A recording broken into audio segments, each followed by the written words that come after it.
Hello, I'm Huntsley from Livewire Markets, and this is The Pitch. Now, if you're watching this video, chances are you've been through the experience of paying off your own mortgage, or maybe you're even in that situation right now. But have you ever thought of investing in other people's mortgages?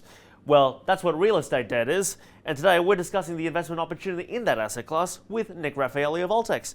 Nick, welcome. Thank you. So Altex specializes in something called first mortgages and second mortgages. So what does that mean, and can you provide a tangible example of one? So Altex is a lender. We provide capital to borrowers secured against property in a very similar way to what banks do. We attract borrowers who sit slightly outside of mainstream bank criteria. When we provide a loan where there's no other money secured against the property, that's called a loan secured by a first mortgage. So in the event that the property needs to be sold to repay the lender, we stand first in line to recover the capital. And that is generally the same as the sort of lending that the banks do, first mortgage-backed lending. We only do it to a level of 70%, which is our highest loan-to-value ratio for resi security. But essentially, if a borrower doesn't repay, as an investor, if an asset gets sold, you have first claim on the proceeds in order to repay what was invested in the deal. A second mortgage is a slice, generally a much smaller slice, which sits above the first mortgage, and that attracts a slightly higher risk because as an investor in a second mortgage deal, you only get your capital after the first mortgage capital has been repaid. But in exchange for that, you earn a higher interest rate. I clarify, Hans, that the vast majority of our business is first mortgage-backed loans. We very selectively do second mortgages, and generally that's either behind mainstream banks themselves or behind our own first mortgages, where we need to stretch the transaction a bit to achieve the result necessary for the borrower. Right, okay. So just to clarify, it's basically a tier of precedence is what that means? Exactly. So think about it as a waterfall, right? When capital comes back, first money goes to the first mortgagee or investors in the first mortgage. After they've been repaid, then the next money goes back to invest in the second mortgage, and then what's left over goes back to the borrower. All right, perfect. That was well explained. Thank you very much. So when I speak to people in the real estate space, I guess if I think of tailwinds and things that support prices, they point to this huge increase in migration which we've had, the rising cost of replacement on one end, and I know you are very much at the coalface of that, but on the other end we do have rapidly rising interest rates, and we do have construction insolvencies also as factors that should be depressing prices. So how do you make sense of all this, essentially, is my question. So people often say to us, where are the markets going? What's happening in the property market, because you read different things. And I think that the short answer is that there's markets within markets. And it doesn't do justice just to say the market is going up or the market is coming down. What we find, for example, is the market for speculative land holdings has been under a lot of pressure because in a lower rate environment, people are prepared to take a punt on something they think might be worth more.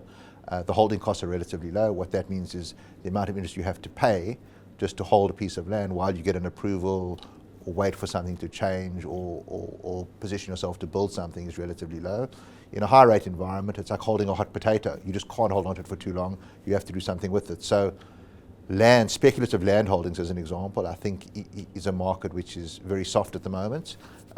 Conversely, good quality resi property in prime metro areas is always in demand because supply is so tight. What you find is people who live in these sorts of homes don't want to move, they want to hold on to them. Often they've owned them for so long that they've paid off their mortgages, so they're not under financial pressure. And so that sort of market is well supported. If one property comes on the market, be the only one in the suburb, it's well bid up. So I think markets within markets, and as a lender, you have to really understand that nuance and kind of work out what is the security you're dealing with. Okay, so passing that nuance then, and I mean, yes, there are markets within markets, but it's also true that there are parts of the market which can be volatile, right?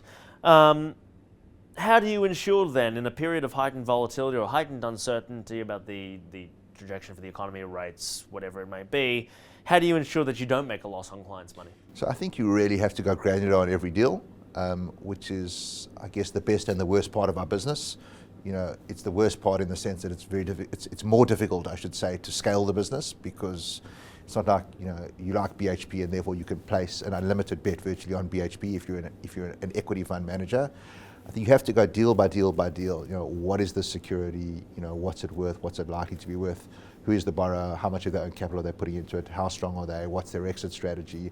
How does the whole deal pull together? And are you comfortable as a lender that you can see a path to getting your capital back without too much friction at the end of the transaction? So I think it really it requires a lender with experience, and we've been going for over a decade, so I would certainly put ourselves in that camp.